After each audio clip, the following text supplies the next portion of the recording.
بسم اللہ الرحمن الرحیم، اللہ کے نام سے جو رحمان اور رحیم ہے۔ وَلَقَدْ يَسَّرْنَا الْقُرْآنَ لِلذِّكْرِ فَهَلْ مِن مُّدَّكِرٍ۔ ہم نے اس قرآن کو نصیحت کے لیے آسان ذریعہ بنا دیا ہے، پھر کیا ہے کوئی نصیحت قبول کرنے والا؟ اعوذ باللہ من الشیطان الرجیم، بسم اللہ الرحمن الرحیم، بل هو آیات بینات فی صدور الذین اوتوا العلم وما یجحد بآیاتنا الا الظالمون۔ یہ سورۃ العنکبوت کی آیت نمبر 49 ہے۔ اللہ تعالیٰ نے قرآن مجید کی صداقت کو بیان فرمایا۔ اس کے لیے سب سے پہلے تو فرمایا کہ اہل کتاب میں جو ماننے والے ہیں اور ضدی لوگ نہیں ہیں، وہ بھی مانتے ہیں کہ یہ اللہ کی عظیم کتاب ہے، بس صرف ناشکرے اور کفر میں بہت زیادہ پکے اور ضدی لوگ جان بوجھ کر انکار کرتے ہیں۔ اس کے بعد اللہ کے کلام کی صداقت کو بیان کرنے کے لیے دوسری دلیل یہ پیش کی کہ اے نبی، آپ نے اس سے پہلے کبھی نہ لکھا نہ پڑھا اور آپ کا ایک لقب امی ہے، اس کے باوجود آپ کی زبان مبارک سے قرآن مجید جیسے عظیم، فصیح و کلیم بلیغ کلام، یہ اس بات کی دلیل ہے۔ اور پچھلی آسمانی کتابوں میں جو آپ کے بارے میں الامی درج ہے، یہ اس کی تصدیق ہے۔ تو یہ بھی دلیل ہے کہ یہ اللہ رب العالمین کی طرف سے منزل کلام ہے۔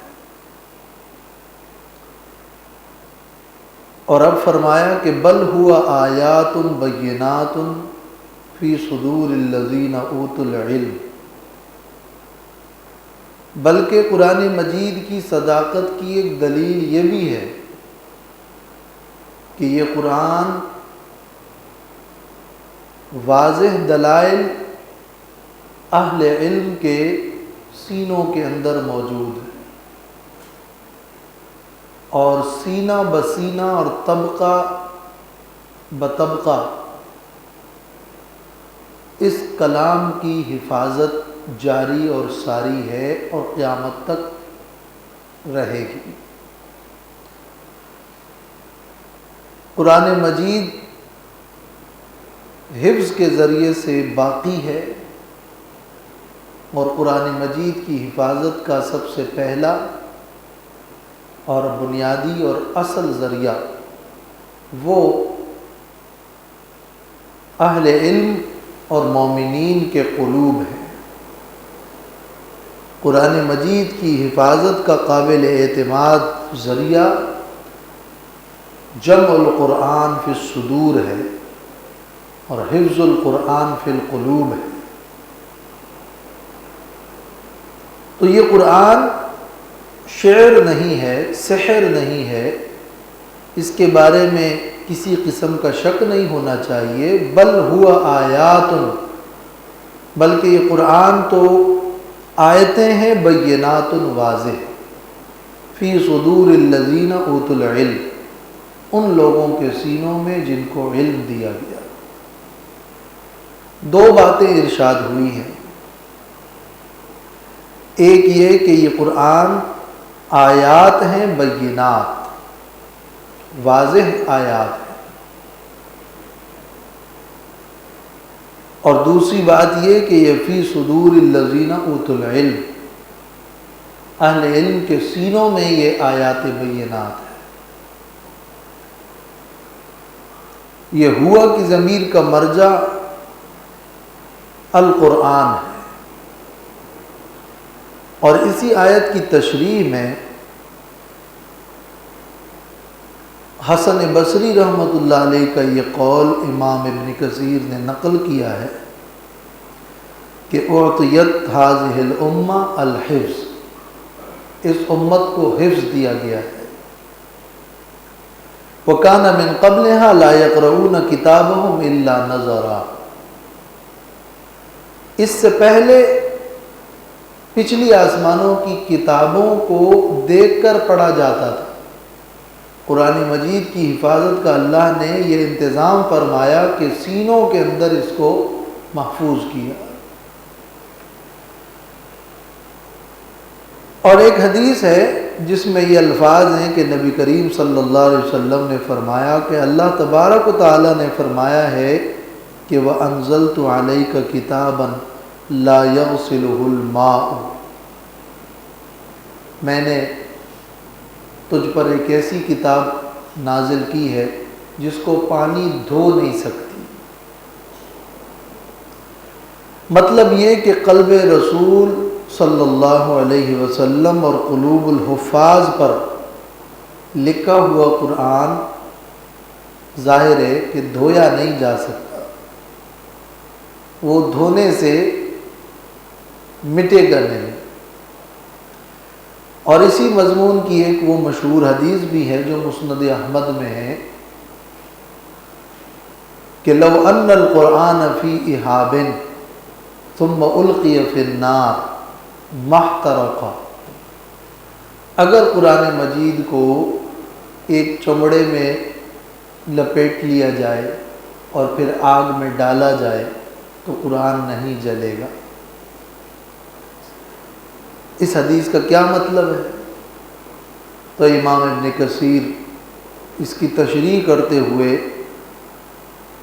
فرماتے ہیں وَلِأَنَّهُ مَحْفُوظٌ فِي الصُّدُورِ مُيَسَّرٌ عَلَى الْأَلْسِنَةِ مُهَيْمِنٌ عَلَى الْقُلُوبِ، اس لیے کہ یہ قرآن سینوں میں محفوظ ہے، زبانوں پہ پڑھنے میں آسان ہے، دلوں کے اندر محفوظ ہے، معجز لفظاً و معناً، لفظاً اور معناً یہ ایک معجز کلام۔ وَلِهَذَا جَاءَ فِي الْكُتُبِ الْمُتَقَدِّمَةِ فِي صِفَةِ هَذِهِ الْأُمَّةِ أَنَاجِيلُهُمْ فِي صُدُورِهِمْ، پچھلی آسمانی کتابوں میں اس امت کی یہ خوبی بیان کی گئی ہے کہ اس امت کی انجیلیں ان کے سینوں کے اندر ہوگی۔ تو یہ قرآن محفوظ کلام ہے۔ بل ہوا آیات، یعنی وَلَكِنَّهُ عَلَامَاتٌ وَدَلَائِلٌ، قرآن آیات ہیں، یعنی یہ ایسی علامات ہیں، ایسے دلائل ہیں جس کے ذریعے سے اللہ کے دین اور اللہ کے احکام کو پہچانا جاتا ہے۔ اور اہل علم کون ہے؟ وہ محمد الرسول اللہ صلی اللہ علیہ وسلم کے صحابہ ہیں، اور پھر بعد میں امت کے لوگ ہیں جنہوں نے اس قرآن کو پڑھا اور یاد کیا، اور ان کی تعریف میں العلم کی صفت ذکر کی گئی ہے لِأَنَّهُمْ مَيَّزُوا بِأَفْهَامِهِمْ بَيْنَ كَلَامِ اللَّهِ وَكَلَامِ الْبَشَرِ وَالشَّيَاطِينِ، تفسیر القرطبی۔ اس لیے کہ ان اہل علم نے اپنے افہام کے ذریعے سے اللہ کے کلام اور بشر اور شیاطین کے کلام کے درمیان فرق کر دیا، اور بے شمار علوم قرآن کے خادم اور قرآن مجید ایک مخدوم کلام ہے۔ تو اہل علم نے اس قرآن کو محفوظ کیا۔ صرف و نحو کے علوم اور اس کے علاوہ اس سے مستنبط بے شمار علوم اس قرآن کے خادم ہیں۔ بلاغت کے معانی اور بیان اور بدیع جیسے فنون اس کے تابع ہیں۔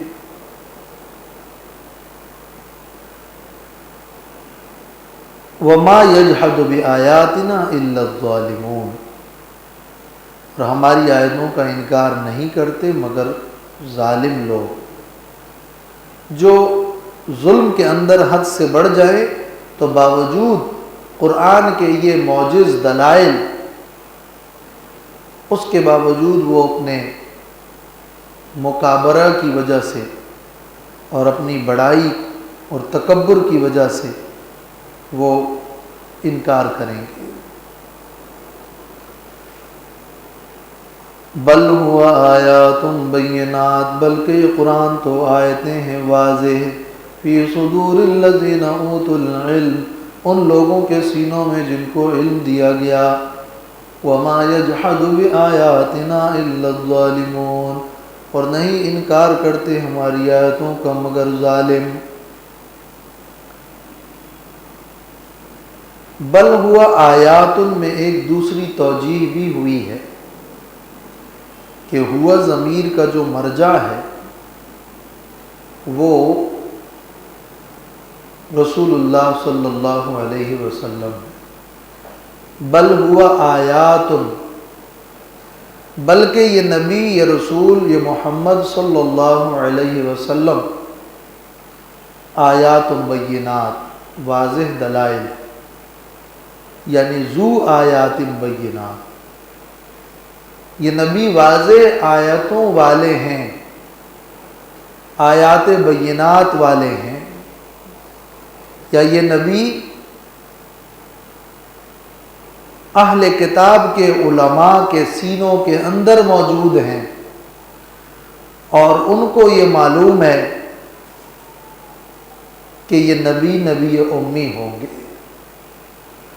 پچھلی آیت سے اس کا یہ مفہوم بھی بیان ہوا ہے۔ تو اہل کتاب کے علماء کے سینوں کے اندر اس نبی کا امی ہونا یہ نشانی ہے، بلکہ نشانیاں ہیں، علامات ہیں، آیات ہیں، مگر ظالم لوگ ان کی رسالت کا انکار کرتے ہیں۔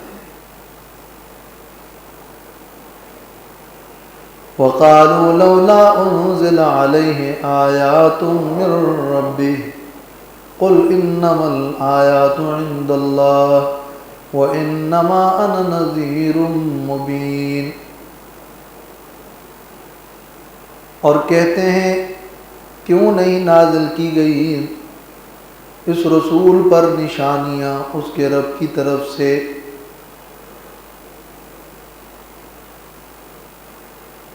یہ کفار کا ایک مشہور اعتراض، وہ کہتے تھے اس رسول پر آیات اور معجزات کا نزول کیوں نہیں کیا گیا؟ معجزات اور آیات کا نزول تو ہوا ہے، بہت ساری معجزات ہیں نبی کریم صلی اللہ علیہ وسلم کی۔ تو آیات من ربہ میں ان کی مراد کیا تھی؟ یعنی کہ آیات الانبیاء، پچھلے انبیاء کو جو معجزے دیے گئے، صالح علیہ السلام نے ایک اونٹنی نکالی، اس طرح کے معجزے کیوں نہیں؟ یا ہم جن معجزات کی فرمائش کرتے ہیں تو ہمارے مطالبے کے مطابق وہ معجزات کیوں نہیں پیش کیے جاتے؟ ورنہ معجزات تو بہت سارے ہیں۔ قُلْ إِنَّمَا الْآيَاتُ عِندَ اللَّهِ، کہہ دیجئے بے شک آیات اور معجزات تو اللہ کے پاس ہے۔ اللہ کے پاس ہے کیا معنی؟ یعنی وہ اللہ ہی قادر ہے کہ معجزات بھیجے، معجزات میرے اختیار میں تو نہیں۔ هو القادر علی ارسالها ولیست بیدی، تفسیر زاد المسیر۔ وہ اللہ ہی ان آیات کو بھیجنے پر قادر ہے، میرے ہاتھ میں تو نہیں۔ اور اللہ تعالیٰ نے فرمایا ہے کہ وَمَا مَنَعَنَا أَن نُرْسِلَ بِالْآيَاتِ إِلَّا أَن كَذَّبَ بِهَا الْأَوَّلُونَ وَآتَيْنَا ثَمُودَ النَّاقَةَ مُبْصِرَةً فَظَلَمُوا بِهَا۔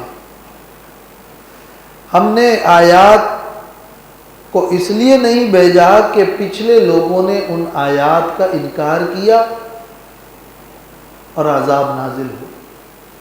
تمہارے مطالبے اور فرمائش کے مطابق کسی معجزے کا ظہور ہوگا تو پھر ماننا لازم ہے، ورنہ عذاب تیار۔ تو میں جانتا ہوں کہ تمہارا سوال، تمہارا مطالبہ ماننے کی نیت سے نہیں ہے، بلکہ ضد اور امتحان کی نیت سے۔ اور اگر اس مطالبے کو منظور کیا گیا، اور قادر تو اللہ ہے، تو تم مانو گے نہیں اور یکسر تمہیں ختم کر دیا جائے گا جو اللہ کو منظور نہیں۔ تو انما الآیات عند اللہ،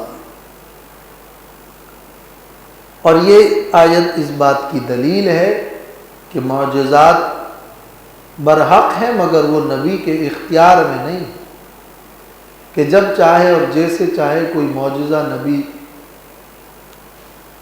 لے کر آ جائیں، یہ نبی کے اختیار میں نہیں ہے۔ انما الآیات عند اللہ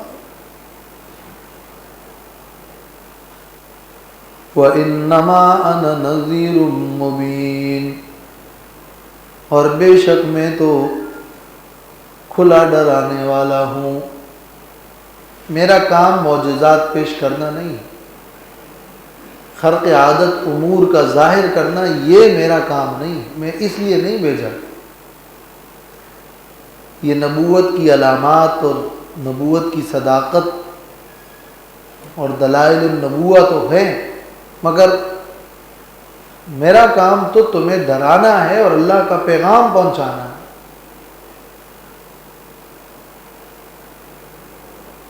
پھر فرمایا ایک اور جواب، اولم یکفہم انا انزلنا علیک الکتاب یتلی علیہم ان فی ذلک لرحمۃ وذکری لقوم یؤمنون، اور آیا کیا ان کے لیے کافی نہیں ہے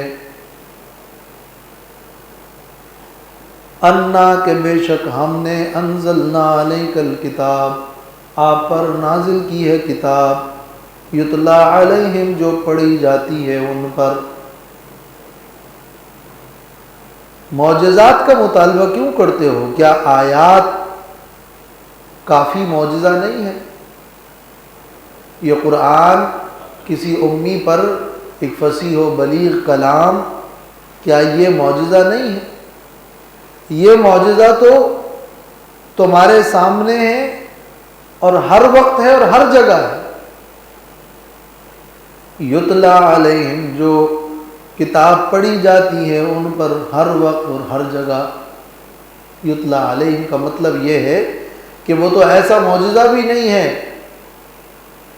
کہ کوئی وقتی طور پر پیش ہوا اور دیکھ لیا اور ختم، بلکہ یتلی علیہم، یتلی علیہم مختلف جگہوں پہ ہر وقت وہ کلام ان کے سامنے پڑھ کر سنایا جاتا ہے۔ ان فی ذلک لرحمۃ وذکری لقوم یؤمنون، بے شک اس قرآن میں البتہ رحمت ہے اور نصیحت ہے اس قوم کے لیے جو ایمان لاتے ہیں۔ ماننے والوں کے لیے تو یہ ایک زبردست معجزہ ہے۔ حدیث پاک میں ہے، نبی کریم صلی اللہ علیہ وسلم نے فرمایا، ما من الانبیاء نبی الا اوتی من الآیات ما مثلہ اومن او آمن علیہ البشر وانما کان الذی اوتیتہ وحیا اوحاہ اللہ الی فارجو انی اکثرہم تابعی یوم القیامہ۔ پچھلے انبیاء علیہ السلام کو آیات اور معجزات دی گئیں جن پر لوگ ایمان لائے، اور وہ وقتی تھی اور اس وقت وہ پیش ہوئی اور ختم ہوئی۔ مجھے تو وہ معجزہ دیا گیا ہے وحی الہی کا، کتاب اللہ کا، جو مسلسل ایسا جاری اور ساری ہے کہ مجھے امید ہے کہ قیامت کے دن سب سے زیادہ میرے تابعدار ہوں گے۔ تو قرآن ایک جاری ساری معجزہ ہے، ایک علمی معجزہ ہے۔ اس لیے فرمایا کہ ان فی ذلک لرحمۃ وذکریٰ لقوم یؤمنون، کہ قرآن رحمت ہے اور ذکرہ نصیحت ہے، رحمت ہے اور نصیحت ہے، دو الفاظ ہیں۔ پچھلی امتوں کے معجزے کے بعد مہلت نہیں دی جاتی تھی، معجزہ دکھایا نہیں مانا عذاب آئے، مگر یہ ایسا معجزہ ہے لرحمتن، جو رحمت ہے، پیش ہوا لوگ نہیں مان رہے، قیامت تک معجزہ جاری ہے۔ تو یہ معجزہ نزول عذاب کا نہیں سبب بن رہا ڈائریکٹلی بغیر مہلت کے، بلکہ یہ رحمت ہے کہ اس میں مہلت ہے، یہ رحمت ہے کہ اس میں مہلت ہے، وہ ذکر اور نصیحت ہے۔ پچھلی امتوں کے معجزے رخصت ہو گئے ان نبیوں کے ساتھ، مگر قرآن تا قیامت نصیحت ہے، وہ ذکر تا قیامت نصیحت ہے۔ تو رحمتن کا مطلب یہ کہ قرآن ایک نعمت خاصہ ہے اور سبب نزول رحمت۔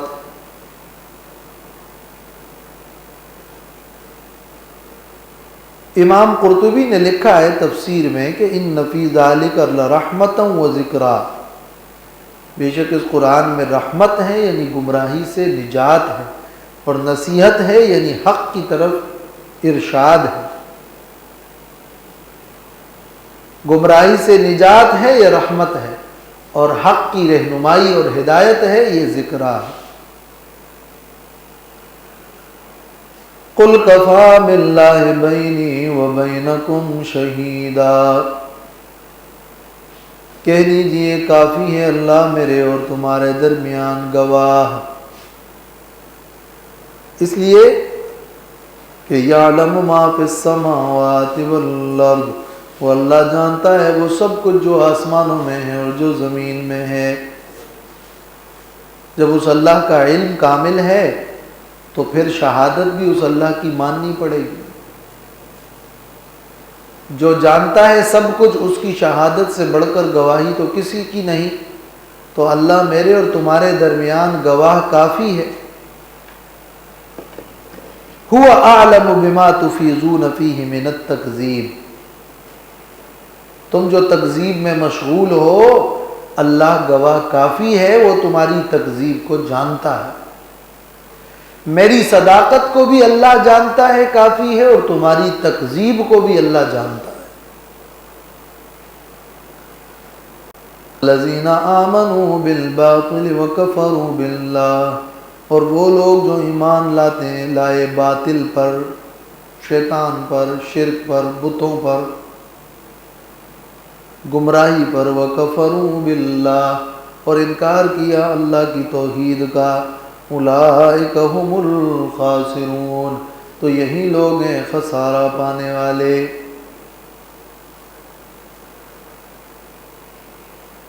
وَيَسْتَعْجِلُونَكَ بِالْعَذَابِ، اور جلدی مانگتے ہیں، طلب کرتے ہیں تجھ سے عذاب۔ کہتے تھے کہ تم جس عذاب سے ہمیں ڈراتے ہو لے آؤ وہ عذاب، عجل لنا قطنا یوم قبل یوم الحساب، اللہم ان کان ھذا هو الحق من عندک فامطر علینا حجارۃ من السماء، سورۃ الانفال میں۔ تو معجزات کا مطالبہ کرتے تھے، اور اب ہے کہ عذاب کا بھی مطالبہ کرتے تھے۔ ہمارے فرمائشی معجزے پیش کر دو، اس کا جواب ہو گیا چلو عذاب لے آؤ، مطلب یہ کہ ماننے کے لیے کسی صورت تیار نہیں۔ وَلَوْلَا أَجَلٌ مُّسَمًّى لَّجَاءَهُمُ الْعَذَابُ، اور اگر نہ ہوتا وقت مقررہ تو البتہ آ جاتا ان کے پاس عذاب۔ اللہ نے عذاب کے لیے، ہر چیز کے لیے، ہر خبر کے لیے اور ان کی موت کے لیے ایک وقت مقرر کیا ہے۔ تم کہتے ہو عذاب لے آؤ، تو عذاب لے آؤ کا مطلب یہ کہ عذاب آئے گا تو تم مرو گے، تمہاری موت کا تو اللہ نے ایک وقت لکھا ہے۔ عذاب اپنے وقت پہ آئے گا جب اللہ چاہے گا، جس وقت مناسب ہوگا وہ عذاب آئے گا، اور وہ تمہارے مطالبے پر تمہیں ایک وقت نہیں بتایا جا سکتا۔ وَلَيَأْتِيَنَّهُمْ بَغْتَةً وَهُمْ لَا يَشْعُرُونَ، اور البتہ آئے گا وہ عذاب ان کے پاس اچانک اور انہیں خبر بھی نہیں ہوگی۔ چنانچہ بدر میں ایک سزا ملی انہیں، فتح مکہ کی صورت میں ایک سزا ملی، تو تمہارے ہی ہاتھوں سے اللہ ان کو مارے گا۔ تو لِكُلِّ نَبَإٍ مُسْتَقَرٌّ، ہر خبر کا ایک مقرر وقت۔ يَسْتَعْجِلُونَكَ بِالْعَذَابِ، وہ جلدی مانگتے ہیں، مطالبہ کرتے ہیں تجھ سے عذاب کا۔ دوبارہ کہا، تاکید بھی ہے، اور دوسری وجہ یہ کہ وہ کہتے ہیں چلو دنیا کا عذاب، وہ آخرت کا عذاب کہاں ہے؟ تو پہلے بتایا کہ وہ عذاب دنیاوی میں جلدی کرتے ہیں، اب ہے کہ عذاب اخروی میں بھی جلدی کرتے ہیں۔ وَإِنَّ جَهَنَّمَ لَمُحِيطَةٌ بِالْكَافِرِينَ، اور بے شک جہنم البتہ گھیرنے والی ہوگی کافروں کو۔ وہ مطالبہ کرتے ہیں آخرت کے عذاب کا، حالانکہ جہنم تیار ہو چکی ہے، اور ضرور خامخواہ وہ جہنم ان کو گھیر لے گی۔ تو استعجال اور ان کے جلدی مطالبے کا کیا معنی؟ اپنے وقت پر وہ آئے گا ضرور، تمہارے کہنے سے نہیں آئے گا، وہ اپنے وقت مقررہ پر وہ عذاب ہوگا۔ یوم یغشاہم العذاب من فوقہم، جس دن کے گھیر لے گا ان کو عذاب ان کے اوپر سے اور ان کے نیچے سے، ومن تحت ارجلہم، اور ان کے پاؤں کے نیچے سے، وَيَقُولُ، اور فرشتہ کہے گا ذُوقُوا مَا كُنْتُمْ تَعْمَلُونَ، چکو وہ عذاب ان اعمال کا جو تم کرتے تھے۔ تو سزا بھی ہوگی اور سزا کے ساتھ ساتھ انہیں ڈانٹا بھی جائے گا، ذوقوا، چکو، عذاب گھیر لے گا اور ان سے کہا جائے گا کہ چکو۔ وَيَقُولُ، اور اللہ کہے گا، یہ وَيَقُولُ اور فرشتہ کہے گا اللہ کی طرف سے، وَيَقُولُ اور یہ عذاب کہے گا، ایک معنی یہ بھی ہوا بزبان حال، یہ عذاب کہے گا کہ چکو۔ یا عبادی الذین آمنوا ان ارضی واسعۃ فإیایا فاعبدون، کل نفس ذائقۃ الموت ثم الینا ترجعون۔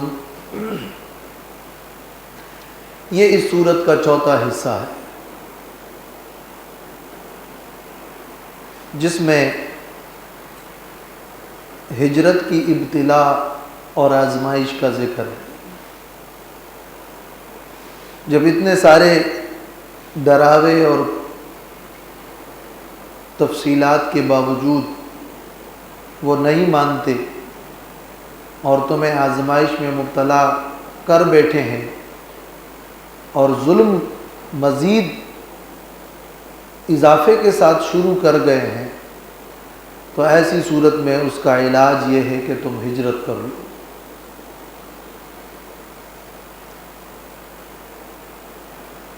یا عبادی الذین آمنوا، اے میرے بندو وہ جو ایمان لائے ہو۔ عباد عبد کی جمع، جس کا معنی ہے بندہ، سارے ہی اللہ کے بندے ہیں، سب انسان، مگر میرے بندوں میں الذین آمنوا کی ایک خصوصیت ہے کہ وہ اللہ کے قریب بندے ہیں۔ تو اے میرے خاص بندو، وہ جو ایمان لائے ہو، ان ارضی واسعۃ، بے شک میری زمین وسیع ہے، فَإِيَّايَ فَاعْبُدُونِ، پس خاص میری ہی تم عبادت کرو۔ یعنی اگر تم مکہ میں تنگی اور تکلیف میں ہو، ایمان ظاہر نہیں کر سکتے ہو، تو مدینہ کی زمین تو وسیع ہے۔ اگر کسی زمین میں معاصی اور گناہ پر عمل ہو رہا ہے تو وہاں سے نکل جاؤ، اس لیے کہ اللہ کی زمین وسیع ہے۔ یہ اشارہ ہے ہجرت کے حکم کی طرف۔ چنانچہ جب مکہ میں مسلمانوں کو بہت زیادہ سخت ایذائیں دی گئی تو شروع میں کچھ لوگوں نے حبش کی طرف ہجرت کی، اور پھر دوسری ہجرت بھی حبش کی طرف ہوئی۔ تو فَإِيَّايَ فَاعْبُدُونِ، پس خاص تم میری ہی عبادت کرو۔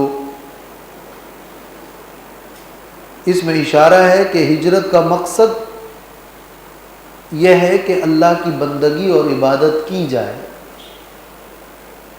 ہجرت کرو، میری زمین وسیع ہے، تاکہ تم اللہ کی عبادت اور بندگی کر سکو۔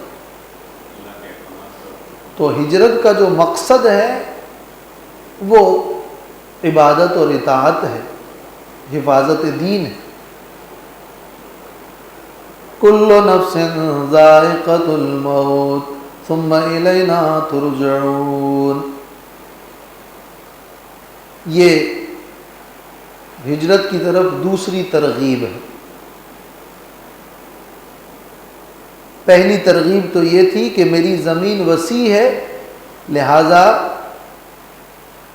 وطن سے بڑھ کر دین کی حفاظت کرو۔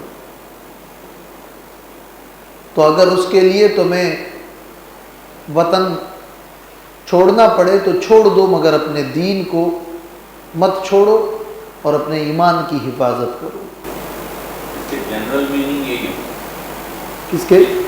اس آیت کے کہ یا عبادی الذی آمنوا ان ارضی واسع، یعنی آج کل کے زمانے میں بھی اگر کہیں آپ ایسی جگہ ہیں جہاں آپ اپنا ایمان وطن دین پر قائم نہیں رہ سکتے تو اب آپ کیا کریں؟ آپ ہجرت کریں اور ایسی جگہ جائیں کہ جس جگہ پر آپ کو اللہ کی بندگی اور عبادت میں آسانی ہو۔ کوئی ایسی جگہ تھا؟ ان ارضی واسعہ، یہ اسی کا جواب ہے، ان ارضی واسعہ۔ میں آتا ہوں اس بحث پہ، انشاءاللہ ایک بحث کریں گے آخر میں۔ کل نفس ذائقۃ الموت، یہ پہلا ہجرت کی ترغیب کا پہلا انداز یہ تھا کہ اے میرے مومن بندو، میری زمین وسیع ہے، تم اگر کہتے ہو کہ ہم عبادت نہیں کر سکتے، ایمان ظاہر نہیں کر سکتے، یہاں مشکل ہے یا تکلیفیں بڑھ گئی ہیں، تو میری عبادت کے لیے زمین وسیع ہے، کہیں اور چلے جاؤ۔ یہ ترغیب ہے ہجرت کی۔ دوسری بات کہ دوسری جگہ جانے میں ایک تو جدائی کا غم ہے اور دوم موت کا خطرہ ہے۔ ہجرت کوئی آسان کام تو نہیں ہے، تو اس کا جواب ہے کہ کل نفس ذائقۃ الموت، ہر ذی روح کو موت کا مزہ چکھنا ہے۔ ثم الینا ترجعون، پھر ہماری طرف ہی تم لوٹائے جاؤ گے، لہذا اگر اس راستے میں تمہیں موت بھی آ جاتی ہے تو غم نہ کرو، تمہارا ایمان تو محفوظ ہوگا نا۔ ایک ہے کہ اپنی جان کی حفاظت میں ایمان قربان کر دو، اور ایک ہے کہ اپنے ایمان کی حفاظت میں اپنی جان قربان کر دو۔ تو وہاں اللہ کی طرف لوٹ کر جانا ہے۔ وہاں کچھ لوگ وہ ہوں گے جنہوں نے اپنی جان کی حفاظت میں ایمان کھو دیا، اور کچھ ایسے لوگ ہوں گے کہ جنہوں نے اپنے ایمان کو بچایا اگرچہ جان چلی گئی۔ تو یہ دونوں ایک نہیں ہیں۔ اور رہے گی جدائی کا غم تو کل نفس ذائقۃ الموت، جدائی تو ایسے بھی ایک نہ ایک دن ہونی ہے، تو اگر اپنے اختیار سے ہی تم یہ جدائی اختیار کر لو اور ہجرت کر لو تو تمہیں اس کا اجر ملے گا۔ والذین آمنوا وعملوا الصالحات لنبوئنہم من الجنة غرفا تجری من تحتها الانہار خالدین فیہا نعم اجر العاملین۔ یہ اب ہے تیسری ترغیب ہجرت کی، اور وہ ترغیب یہ ہے کہ تمہارے ہجرت کے اس عمل میں تم نے جس صبر اور توکل کا اظہار کیا اس کا تمہیں آخرت میں اجر ملے گا۔ جس ایمان اور عمل صالح کے لیے تم ہجرت کرو گے، یہ تمہارا وہ عمل ہے کہ عند اللہ اس کی بڑی قدر ہے، اور ایسے لوگوں کو اللہ تعالیٰ آخرت میں اور جنت میں بہترین ٹھکانہ دے گا۔ تو اگر دنیا میں تم سے تمہارا ٹھکانہ چھن گیا تو کوئی پرواہ نہیں کہ تمہیں جنت کے بالا خانے تو مل رہے ہیں۔ والذین آمنوا، اور وہ لوگ جو ایمان لائے، وعملوا الصالحات، اور عمل کیا انہوں نے نیک، لنبوئنہم، البتہ ضرور ہم انہیں ٹھکانہ دیں گے، من الجنت غرفا، جنت سے ایسے بالا خانوں کا، تجری من تحتها الانہار، کہ بہتی ہوگی اس کے نیچے نہریں، خالدین فیہا، ہمیشہ رہیں گے اس میں، نعم اجر العاملین، بہترین ہے اجر عمل کرنے والوں کا۔ الذین صبروا، وہ جنہوں نے صبر کیا، وعلی ربہم یتوکلون، اور اپنے رب پر وہ توکل کرتے ہیں۔ تو صبر، توکل، ایمان، عمل صالح، اور اس میں بالخصوص صبر اور توکل، اس کے نتیجے میں یہ جو ہجرت ہے تو ٹھکانہ ہے جنت پہ۔ وَكَأَيٍّ مِّن دَابَّةٍ لَّا تَحْمِلُ رِزْقَهَا اللَّهُ يَرْزُقُهَا وَإِيَّاكُمْ وَهُوَ السَّمِيعُ الْعَلِيمُ۔ یہ ہجرت کی ترغیب میں چوتھا انداز ہے کہ سوال یہ کہ ہم ہجرت تو کر لیں گے لیکن رزق اور روزی کا کیا ہوگا؟ تو جواب یہ ہے کہ رزق کسی جگہ کے ساتھ تو خاص نہیں ہے۔ وَكَأَيٍّ مِّن دَابَّةٍ، اور کتنے ہی جاندار ہیں، لا تحمل رزقها، جو اٹھا کر نہیں اٹھاتے اپنے رزق روزی کو، اللہ یرزقها وإیاکم، اللہ انہیں بھی روزی دیتا ہے اور خاص تمہیں بھی رزق دے گا۔ وَهُوَ السَّمِيعُ الْعَلِيمُ، اور وہ اللہ ہے سننے والا اور جاننے والا۔ رزق کی ذمہ داری اللہ نے اپنے ذمے لی ہے، تو تمہیں تمہارا دانہ پانی پہنچ جائے گا۔ کتنے جاندار ہیں جو اپنی روزی جمع نہیں کرتے، ذخیرہ نہیں کرتے، اپنے ساتھ نہیں رکھتے، صبح نکلتے ہیں اور شام کو پیٹ بھر کر آ جاتے ہیں۔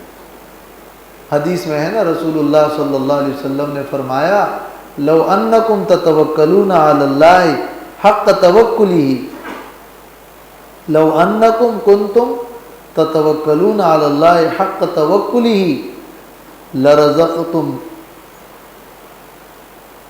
اگر تم اللہ پر جس طرح توکل کا حق ہے تم توکل کرو تو لرزقتم کما ترزق الطیر، تمہیں ایسا رزق دیا جائے گا جیسے پرندوں کو رزق دیا جاتا ہے۔ تغدو خماسا وتروح بطانا، وہ صبح کو بھوکے نکلتے ہیں اور شام کو پیٹ بھر کر آ جاتے ہیں۔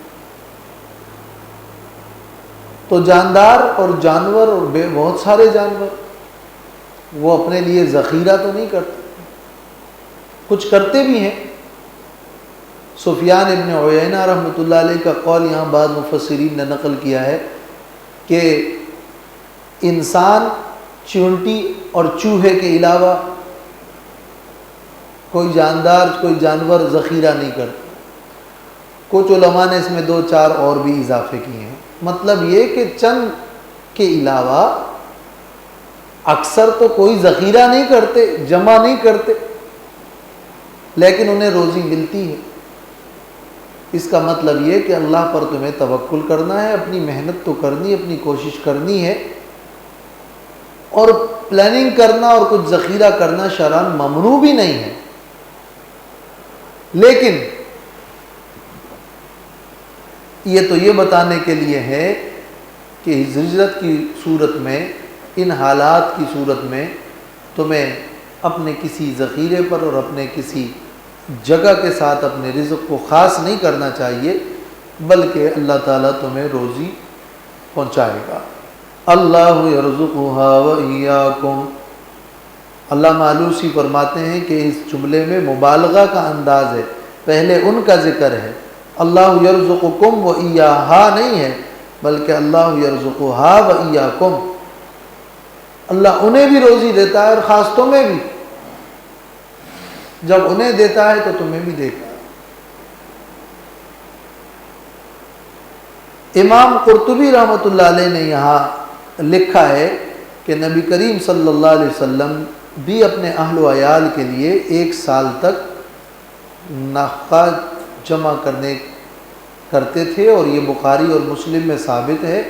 اور صحابہ کرام جو کہ اہل یقین تھے اور متقین اور متوکلین تھے، مگر وہ بھی کچھ توشہ جمع کرتے تھے، اور یہ توکل کے منافی نہیں ہے۔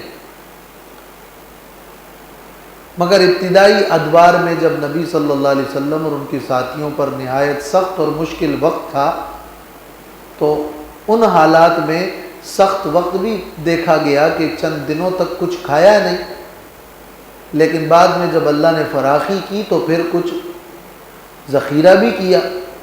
لہٰذا یہ جواز رکھتا ہے، توکل کے خلاف تو نہیں ہے، لیکن دل اللہ رب العالمین کے اوپر توکل کے ساتھ قائم رہنے چاہیے۔